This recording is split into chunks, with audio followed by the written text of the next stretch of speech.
Hi all the students.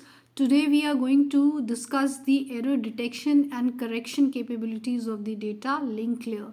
That is how the data link layer provides us with error detection and error correction. Now transmission errors are going to be with us for many years to come unless a permanent solution is found. So there are two ways basically. Now we are left with dealing with those transmission errors. So what are these two ways in which we can deal with them? One is your error detection and other is your error correction. In order to be able to correct the errors, we must first be able to detect if there is some error or not. There is no point correcting an error if we do not know whether the error exists or not. So to find out first of all whether an error exists or not, we must be able to do error detection, and if an error has been detected, then we must be able to do error correction. So this is how we can do with the errors that occur during data transmission, that is in the process when the data is sent by the sender and then it travels through the communication link, wherein it is susceptible to errors due to many external factors like noise or other such factors, and by the time it reaches the receiver it is not in its original form. That means the data has been changed, the bits have been changed either from 0 to 1 or 1 to 0. This is the error. This is called error in data. That means the data is no longer the original data that was sent by the sender. The bits have been changed. If the sender had sent a 1 bit, it has been changed to 0, or if the sender had sent a 0 bit, it has been changed to 1 by the time it reaches the receiver. So this is error in data transmission. Now, as I said, there are two ways of dealing with it. First of all, you have to detect if there is an error, and once an error has been detected, the next step is to correct that error. Now, there are two ways for that. So for error detection, we have the error detection codes, and for error correction, we have the error correction codes, right? Now, before we actually study error detecting codes or the error detection codes and the error correcting codes, we must know that a frame usually consists of m data bits and r parity bits, where m is any number which could be 2, 3, 4, 5, anything like that, and r is again any number which could be like 2, 3, 4, 5. So a frame basically consists of data bits plus parity bits. These parity bits are also known as check bits. So if I say that the total length of the frame is n, if n is the total length of the frame, so n is equal to m plus r. That means data bits plus parity bits, right? So the total length constitutes the number of data bits plus the number of parity bits. Now if n is the total length of the frame including the data bits and parity bits, then such a frame is referred to as an n-bit code word. Now, as I said, we all know data bit. What is a data bit? The actual data bits that we need to transmit, the actual message that we need to transmit. But what is a parity bit? Now, a parity bit is a bit that is added to the string of binary code, which is the actual data. So it acts as a check on a set of binary values calculated in such a way that the number of ones in the set plus the parity bits should always be even or occasionally be odd. So these parity bits are nothing but, again, they are the binary bits which could be 0 or 1, and we have to make sure that if in case it is an even parity, then the total number of ones including the parity bit and the data bits must be even, and if it is an odd parity, then the total number of ones in the code word including the parity bits and the data bits should be odd. Usually we assume even parity. So saying that means, having said that, it means that the parity bits plus the data bits, the total number of ones including the parity bits and the data bits must be even if we are assuming even parity. So this way they keep a check on the actual binary string of data, right? So that means if we are assuming even parity and the total number of ones including the parity bits and the data bits is not even, then we can easily find out that there is an error.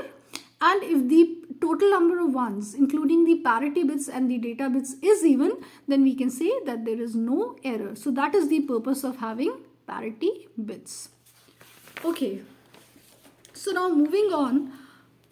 First of all, before we see the error correction code and error detection code, we must know that we will be using the Hamming codes for error detection and error correction.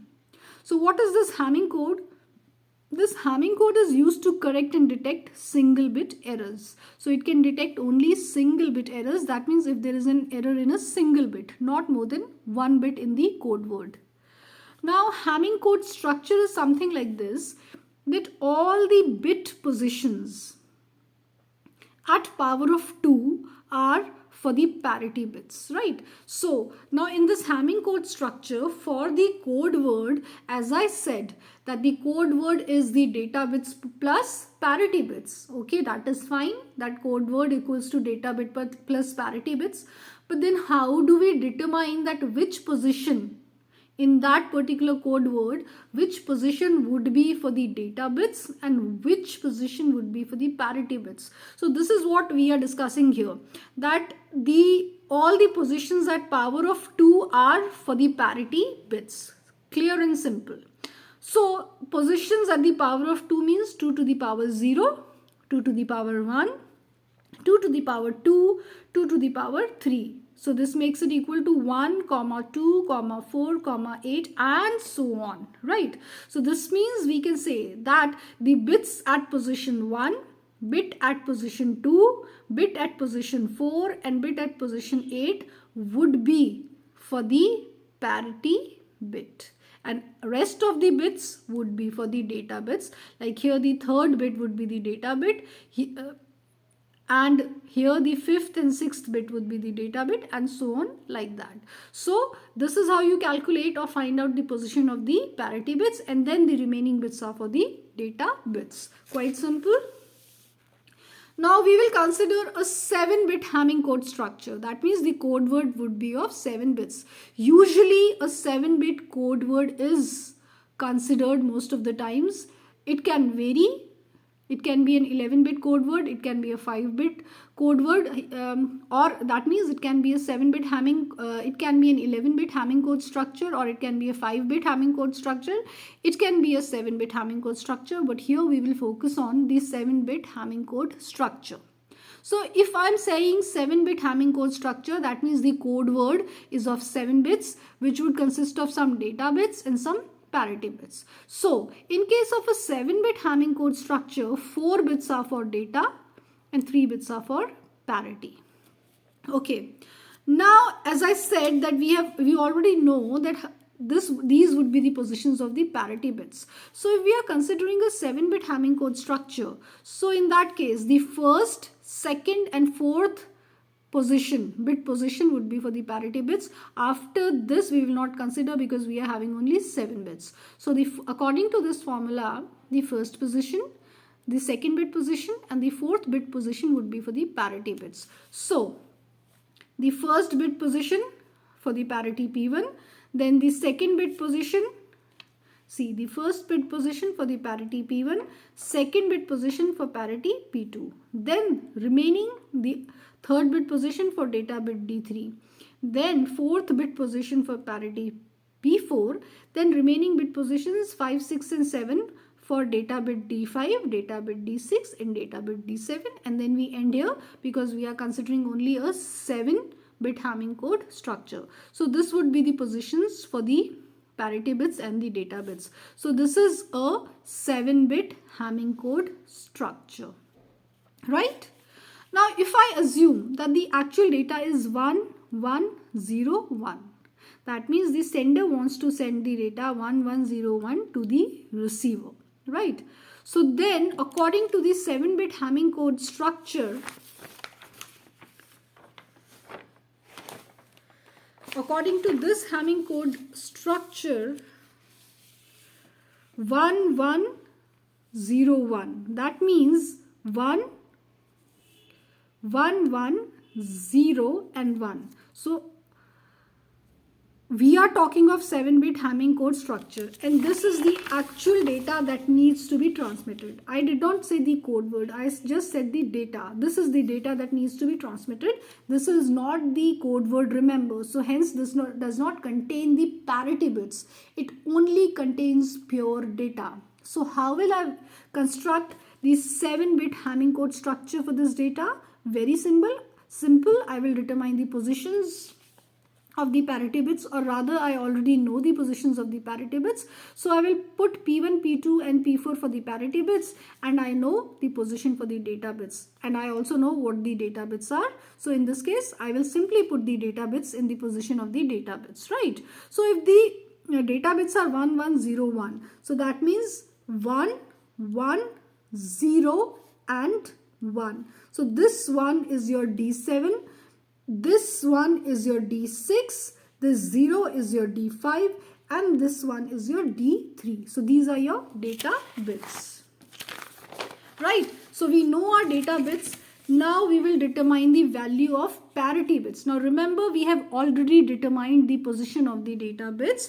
We already know that in the 7-bit code word, these positions would be for the parity bit. That is the first bit position, second bit position and fourth bit position would be for the parity bits. So we have already determined the position of the parity bits.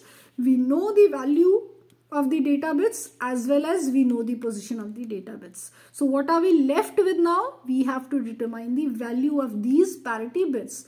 What is the value of P1, P2 and P4? Data bit D7, the value we know is 1. Data bit D6, the value we know is 1. Data bit D5, the value we know is 0. And data bit D3, value we know is 1. So we are left with determining the value of parity bits P1, P2 and P4. Right? So determining the value of parity bits is what we will see here. So how are we going to determine the value of these parity bits? Now remember, for the parity bit P1, always check the first bit and then skip the one bit. Like this it will go on. So you start from the bit 1, that is 1. So you checked bit 1, then you skipped one bit, that is you skipped 2. Then you checked one bit 3, then you skipped one bit, that is 4. Then you checked one bit 5, you skipped one bit 6. You checked one bit 7, you skipped one bit 8. You checked one bit 9 and so on. So in case of a 7-bit Hamming code structure, we will not go beyond 7. So like this. So that means the combination of parity bit P1 would be with the data bits D3, D5 and D7. So P1, D3, D5, D7, right? Then the combination of data bits for P2 will be determined. P2, the formula is check 2 bits. Start from 2, check 2 bits and skip 2 bits. So we start from 2 and check 2 bits. 2, 3. We have checked 2 bits, then skip 2 bits. 4, 5. Then check 2 bits. 6, 7. Then skip 2 bits. 8, 9. Then check 2 bits. 8, 11, 10, 11. So here we will remain only till here. We will not go beyond 7 again because of this 7-bit Hamming code structure. So the combination of data bits with the parity bit P2 would be parity P2, D3, D6 and D7. Now let's see the combination of data bits with the parity bit P4. The formula is check, starting from 4, check 4 bits and skip 4 bits. So I start from 4 and check 4 bits, 4, 5, 6, 7. Then I skip 4 bits, 8, 9, 10, 11. Then I check 4 bits, 12, 13, 14, 15. Then I skip 4 bits, 16, 17, 18, 19. And then I check 4 bits, 20, 21, 22 and 23 and so on like this. But again here we will stay only till 7. So 4, 5, 6, 7 is the combination here for the parity bit P4. That means P4, D5, D6 and D7. This is the combination. Now we have determined the combination for P1. It is P1, D3, D5 and D7. Right. So D3, D5 and D7 is 1, 0, 1. So The data bits are 1, 0, 1. So now we have to determine the value of P1. Now we are assuming even parity over here. For this data which we want to send and find out the detection and correction of errors, we are assuming even parity here, right? So that means if the data bits are 1, 0, 1, we know that there are already even number of ones here. So that means in this case P1 should be 0. So 0, 1, 0, 1 makes an even number of ones including the parity bits and the data bits. Now, so the value of P1 is 0. This is how we determine the value of the parity bits. Now for parity bit P2, the combination of parity and data bits is P2, D3, D6, D7. We have to find out the value of P2, but we know the value of D3, D6 and D7. D3 is 1, D6 is 1 and D7 is 1. So it is P2, 1, 1, 1. Now we can see here that there are odd number of ones. So we have to make them even. That means P2 should be 1 here. So when we make P2 1, it becomes 1, 1, 1, 1. That means even number of ones including the parity bits and the data bits. So the value of P2 is 1. Now last we are left with finding the value of P4. Now the combination of P4 with the data bits is P4, D5, D6, D7, right? So P4 we have to find out, and D5 we know is 0, D6 we know is 1, D7 we know is 1. So P4, 0, 1, 1. Now we know there are already even number of ones here, so we do not need to add any 1 here. So that means P4 should be 0 in this case. So P4 is equal to 0. Hence the combination of data bits plus parity bits now is 0, 0, 1, 1, which makes it an even number of ones. So that means P4 equals to 0. So this way we have determined the values of P1, P2, P4. P1 is 0, P2 is 1, P4 is 0, right? Because we are assuming what? We are assuming even parity. Hence the total number of ones should be even including the parity bits and the data bits for all these three parities, that is P1, P2 and P4. Now we already knew the positions of P1, P2 and P4.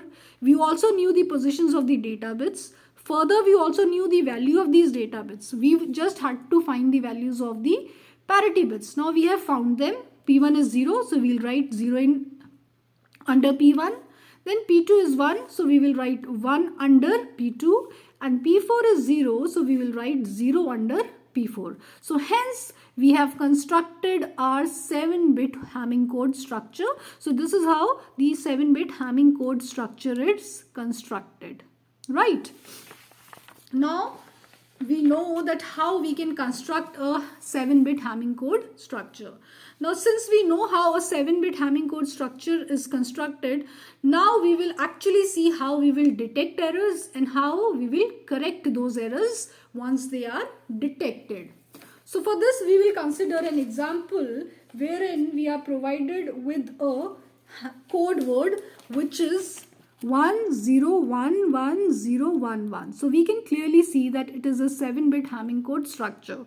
So we already know the positions of the data bits here and the position of the parity bits here. D7, D6, D5, P4, D3, P2, P1.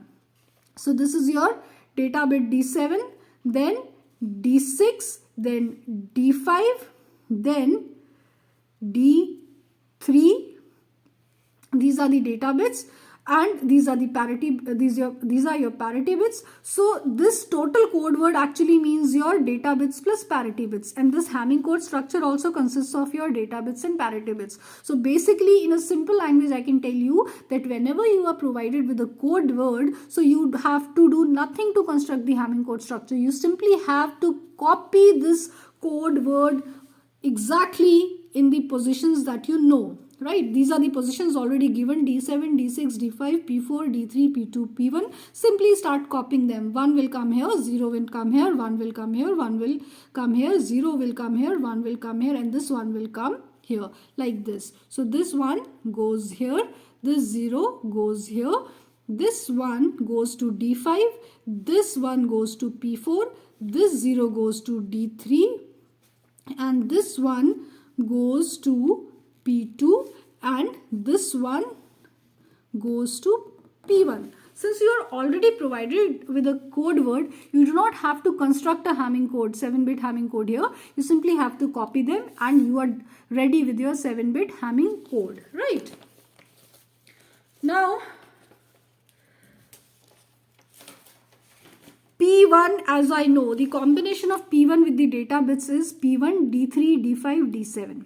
Now, to find out if this, why am I saying the combination of data bits? Because I'm provided with the code word and now I have to find out if there is an error or not, first of all. So the first task is error detection and then is error correction. Now, again, let me tell you, we are assuming even parity over here. That means the total number of ones should be even, right? So first of all, we have to find out whether there is an error in this code word or not. And if there is an error, then in which particular bit position that error is, and then we have to correct that error in that particular bit position, right? So this is our task here. So we know this is our code word or this is our 7-bit Hamming code structure. We already know how to place it in this structure. Now we have to find out if there is an error or not. Now let me tell you once again, I'll repeat it, we are assuming even parity. That means the total number of ones including the data and parity bits must be even. So how will we find out that? We will see.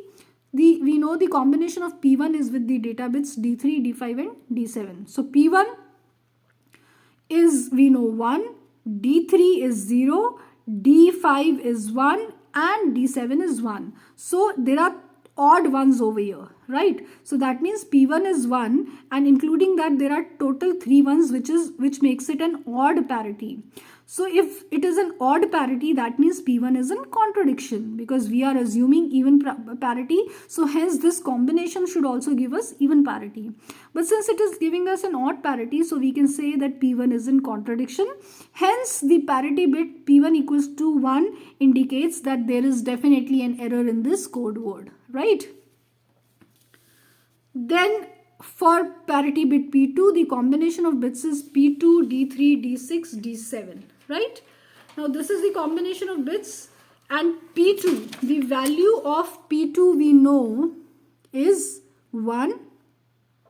Then the value of D3 is 0, value of D6 is 0 and value of D7 is 1. So 1, 0, 0, 1. So total number of ones here including the parity bit and the data bits is even. So hence it gives us an even parity. So that means there is no error. When there is no error, you convert that parity bit to 0. When there is no error, you will convert that particular parity bit to 0. So P1 was 1, we converted to 0, right?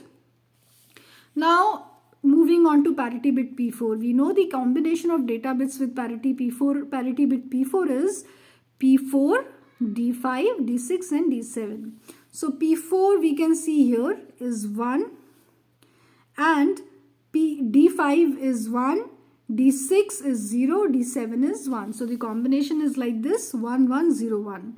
We can see that the total number of ones including the parity and the data bits is odd here. So this is odd parity, but we were expecting even parity. So that means P4 equals to 1 gives us an odd parity. So P4 is in contradiction here, right? So that means there is definitely an error. So now the parity bits are P1 equals to 1, P2 equals to 0. We have changed P2 to 0. Earlier it was 1 because when there is no error, we change that bit to 0. So those parity bits which are not in contradiction, always remember that those parity bits which are not in contradiction will be changed to 0, right? So P2 was 1, but since it gave even parity and it was not in contradiction, so P2 was changed to 0. Then P4 is 1, the value of P4 is 1. So basically contradiction means error. So if there is a contradiction even in a single parity bit, then that means there is an error in the code word. So contradiction equals to error. Now the error word, which is denoted by E, is made from these three parity bits P1, P2, P4, right? So the value of P1 is 1. Value of P2 after changing is 0 and value of P4 is 1. So the error word is like this, 1, 0, 1. So this we know is in binary form. If I convert it into the decimal form, so the decimal equivalent of 101 will be 5, right? So this means that the error word is in 5th bit. So this clearly states that the error is in the 5th data bit and the 5th data bit is D5. So it states that the error is in the 5th data bit, which is equal to D5. Hence the data bit D5 is an error. So we know in binary we have only two values, either 1 or 0. So if D5 is an error, so it's quite obvious that after we will change it and we will make it 0, right? So hence we can say that the code word before error correction was like this, 1011011. This was the code word that we were provided, and then we were asked that we have to find out if there is an error, and if there is an error then we have to find out in which bit there was error, and after finding out that particular bit we have to correct that error also, right? So we found that this particular code word was in error because the parity bits P1 and P4 were in contradiction. After that, with the help of error word, we found out that the 5th data bit was in error, that is D5.